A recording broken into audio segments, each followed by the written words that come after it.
Evening. Well, the other day someone was asking me how you tell like a chrome cylinder from a nickelsil cylinder. Well, there's been lots of talk about it, but I just know kind of by grinding them or quality of them. Magnet test, which is kind of weird. I'm going to show you something right now that is kind of odd. So I'm going to show you some aftermarket cylinders right now, some OEM ones, OEM 7310 Echo, OEM 3120, and OEM 372. So let's check it out right now. Here you go. Obviously, this cylinder is a badly failed highway one. It only lasted like 2 weeks. Look at that. The chrome, it's obviously chrome because it came off like tinfoil inside here, okay? And if you use a magnet right now, it wants to grab it, no problem, okay? It's got some magnet contact. Here's an aftermarket 390 big bore, which I don't know who makes this. A friend of mine gave me this just, I don't know, because magnet sticks to it a bit as well. Here is a 372 aftermarket Titan nickel. Same thing, barely sticks to it. The magnet sticks to it a bit, but this one actually stood up really well. I got almost 300 days on this saw before it failed. That was the best aftermarket cylinder kit I've ever seen so far. Okay, so I actually built this saw with this chrome really bad coming off, and this one at the same time. This one stood up for 300 days. This one stood up for 3 weeks. So is this one really a bit of nickelsil or just a better chroming process that day? Here's a 3120. This 3120 was a warranty cylinder. If you look right here on the side, on the transfer port, right there in that circle, the thing was sucking air right there. I noticed that when I took it apart to port it, and I put it in for warranty right away. The magnet doesn't even touch this, okay?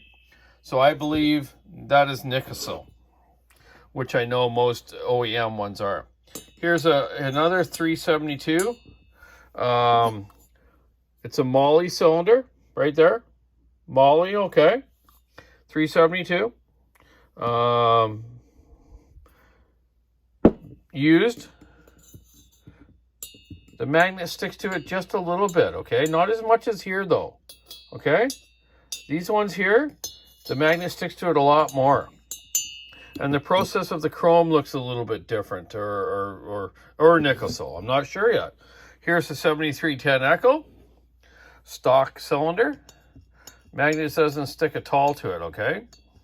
Sort of like the 3121. So are these two nickelsil?